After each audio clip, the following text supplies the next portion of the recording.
Suikoden.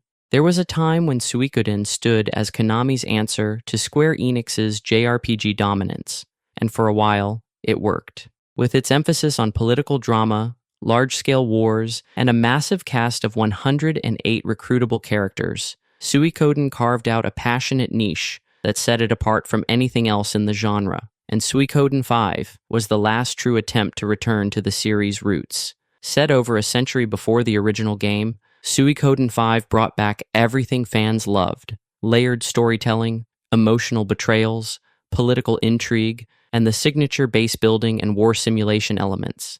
It was rich with lore, deeply connected to the larger world, and delivered one of the most emotionally satisfying stories in the franchise. But in 2006, the market was shifting. JRPGs were struggling to evolve in the HD era, and Konami's priorities were changing fast. Suikoden 5 sold poorly despite its quality, and the series quietly disappeared. Now, with the remaster of Suikoden 1 and 2 released, there's a flicker of hope, but fans have been burned before. The beauty of Suikoden is that its timeline jumps around constantly. You don't need to play the others to enjoy a new one. It can work as a standalone story while still deepening the larger universe. A sequel isn't just possible, it's long overdue. This series deserves a true comeback. Tactics Ogre. Before Fire Emblem hit the mainstream or Final Fantasy Tactics became a cult legend, there was Tactics Ogre, the strategy RPG that set the standard for storytelling in the genre. Let Us Cling Together wasn't just another grid-based tactical game. It was a mature, morally complex war drama that treated its characters and choices with real weight.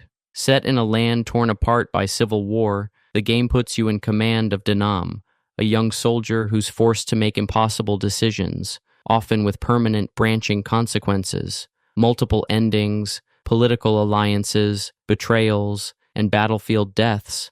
This wasn't about saving the world, it was about surviving it with your ideals intact. And it was brilliant. After a few spin-offs and a brilliant Game Boy Advance prequel with The Knight of Lotus, the series faded when Quest, the original developer, dissolved in 2003. The core team later moved to Square Enix, where they created Final Fantasy Tactics Advance and contributed to Tactics A2, spiritual successors in style, but never quite the same in tone. Then in 2022, Tactics Ogre Reborn dropped, a full remaster with quality-of-life updates, new systems, and modern polish. It reminded everyone why this game mattered, and just how badly we need more. With Triangle Strategy and Fire Emblem seeing success, now is the perfect time for a new Tactics Ogre to rise from the ashes. God Eater. There was a time when God Eater felt like it could genuinely challenge Monster Hunter for the crown of anime-inspired hunting RPGs. Developed by Bandai Namco, God Eater offered something different, a faster, flashier alternative with high-speed action, oversized weapons, and a heavier focus on narrative. Where Monster Hunter focused on grinding gear and open-ended gameplay, God Eater leaned into character drama, lore, and storytelling, setting itself apart in tone and style. By the time God Eater 3 rolled around, the series had carved out a strong niche. The gameplay was refined, the monster designs remained fresh, and the world of origami, ashlands, and adaptive god arcs felt ripe for continued expansion. Add in its distinct art direction and an anime adaptation animated by Ufotable, and you had a rare crossover hit with appeal in both the gaming and anime communities. And then, silence. No proper sequel, no expansion, just a quiet fade as Bandai Namco shifted focus to new IPs like Code Vein and Scarlet Nexus, spiritual successors in mechanics, but missing the identity and lore that made God Eater unique. The world of God Eater, its desolate landscapes, bioengineered weapons, and tragic survivors, still has so much to offer. The third game left room for more, and fans are still waiting. If any series deserves a second wind in the modern era of stylish action RPGs, this is it. Breath of Fire. Capcom's Breath of Fire franchise used to be a cornerstone of classic JRPGs, defined by its evolving dragon transformations, hybrid medieval tech settings, and stories about rebirth, survival, and sacrifice. But after Dragon Quarter released on PS2 in 2002, the series disappeared for over a decade, until Capcom finally revived it in 2016 with Breath of Fire 6. The catch? it was a mobile-only game. And worse, it was never even localized outside of Japan. After waiting 14 years for a new entry, longtime fans were devastated. Instead of a return to form on console or handheld, Breath of Fire 6 felt like a hollow shell, a free-to-play gacha title with little of the depth, emotion, or charm that defined the series. Servers were shut down just a year later, and that's the last anyone heard of it. The tragedy here is that Breath of Fire has so much potential left untapped. Its blend of myth, mutation, and cyclical destiny still holds up, and with the rise of pixel art throwback games and demand for classic JRPG energy, this is exactly the right time for a true comeback. Capcom's been doing well with remakes and reboots, but this isn't one they can afford to forget forever. If they wait too long, Breath of Fire risks fading into nothing more than a nostalgic name drop, and that would be a massive loss.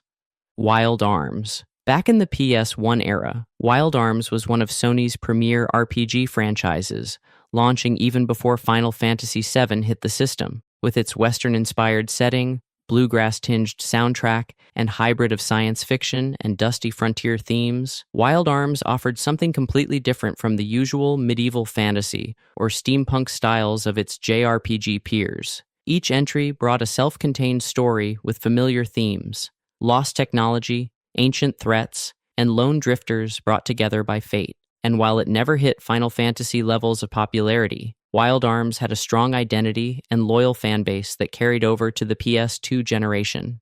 Then came Wild Arms XF, a tactical RPG spin-off for the PSP. Instead of continuing the mainline saga, it shifted into grid-based combat and introduced a new story and cast. And while it wasn't groundbreaking, it wasn't bad either. It featured smart job system mechanics, a uniquely hex-based battlefield, and a surprisingly emotional story of resistance and sacrifice. But after XF, the series vanished. No remake, no reboot, no official sequel, which is wild because in today's market, where fans are hungry for both strategy RPGs and nostalgic revivals, Wild Arms is primed for a comeback. The setting is still one of a kind, the music is unforgettable, and the characters, they've always been more rugged and soulful than most JRPG heroes.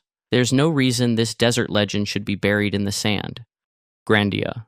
For fans of classic JRPGs, Grandia sits right alongside Chrono Trigger, Final Fantasy, and Lunar as one of the genre's most beloved series. Developed by Game Arts, the original Grandia was praised for its adventurous tone, heartfelt characters, and most of all, its legendary battle system, a mix of turn-based strategy and timing that still feels ahead of its time. When Grandia 3 launched on the PlayStation 2, it was supposed to be the series' triumphant evolution. With Square Enix publishing and an obvious budget bump, Grandia 3 had high production values, beautiful environments, and a cinematic style that screamed flagship RPG. Its battle system remained one of the best in the genre, fluid, tactical, and deeply satisfying. But despite its strengths, the game felt unfinished in other areas. The second half drops most of its main characters. The story, while starting strong, loses cohesion. And fans were left wondering what could have been, because after this, the series disappeared completely. No Grandia 4, no reboot. Just silence. That's a shame, because Grandia was never about being flashy. It was about hope, adventure, and momentum. The battle system alone still puts lots of modern JRPGs to shame. And the tone, that mix of childlike wonder and grown-up responsibility, is something the genre doesn't explore enough anymore. In a world full of dark and brooding RPGs, we could use another Grandia, something that reminds us that it's okay to dream of flying again. Valkyria Chronicles. There's really nothing quite like Valkyria Chronicles. With its tactical RPG gameplay, a real-time movement system in Blitz, and a watercolor-style presentation that feels like an anime war diary come to life, the series carved out a unique space for itself. Part JRPG, part strategy sim, part emotional war drama. After Valkyria Chronicles 3, which remained Japan only, many fans assumed the series had wrapped up. Gallia, the small neutral country at the center of the first few games, had already endured invasion, rebellion, and internal collapse. What more could there be to say?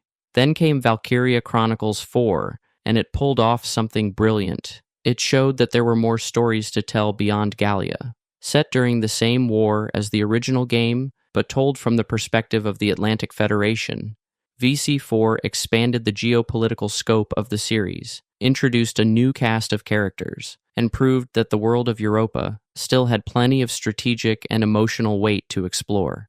The writing was sharp, the battles intense, and it was a return to form after the universally disliked spin-off Valkyria Revolution, which tried to shift genres and paid the price. So here's the real question. If the rest of Europa is fair game now, why stop at 4?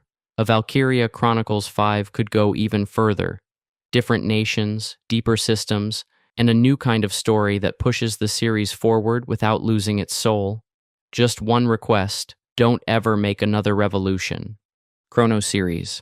At first glance, Chrono Cross feels like its own standalone masterpiece, a surreal dream of a game, mixing tropical aesthetics with existential storytelling, a strange battle system, and a cast of over 40 playable characters. It's beautiful, haunting, and uniquely experimental. And then halfway through, the curtain lifts, and it's revealed. This is a sequel to Chrono Trigger.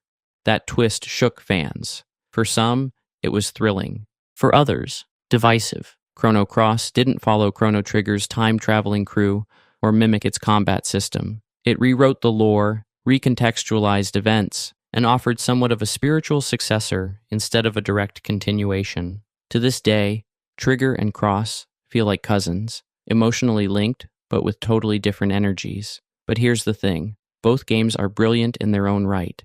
And despite the split fan bases, there's one point of agreement. This series deserves a true third entry. The Chrono Saga was once Square's creative dream team in full swing. Masato Kato, Yasunori Mitsuda, Akira Toriyama, and Nobuo Uematsu, legends at the peak of their powers. It was ambitious, weird, genre-defying, and then it vanished. Now, decades later, with Radical Dreamers Edition reintroducing the series to a new generation, the timing has never been better. Whether it's a true chrono break or something new that ties together the threads of both games, the world is ready. It's time.